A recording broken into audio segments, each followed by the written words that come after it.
ठाकरेंच्या सेनेकडून उद्या राज्यव्यापी आंदोलन. जनसुरक्षा कायदा रद्द करा या मागणीसाठी ठाकरेंच्या सेनेचा एल्गार. सोलापूरच्या कुर्डू गावातील अवैध वाळू मुरुम उपसा विरोधातील कारवाई सुरूच ठेवणार. पालकमंत्री जयकुमार गोरेंच्या कारवाई सुरू ठेवण्याच्या सूचना. कोल्हापुरात आज गोकुळची 63वी वार्षिक सर्वसाधारण सभा. संचालिका शौमिका महाडिक व्यासपीठावर जाणार नाहीत.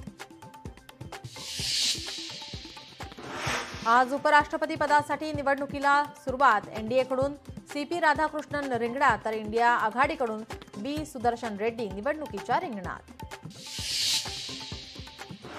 ठाकरेंच्या शिवसेनेचे 2 आमदार सोडले तर सर्व आमदार शिंदेंच्या संपर्कात. शिवसेना आमदार कृपाल तुमानेंचा मोठा दावा. ओबीसी समाजाच्या मागण्यांसंदर्भात आज मुंबईत बैठक. मंत्री अतुल सावेंच्या अध्यक्षतेत होणार बैठक. तायवाडे आणि इतर ओबीसी नेत्यांच्या उपस्थितीमध्ये पार पडणार बैठक.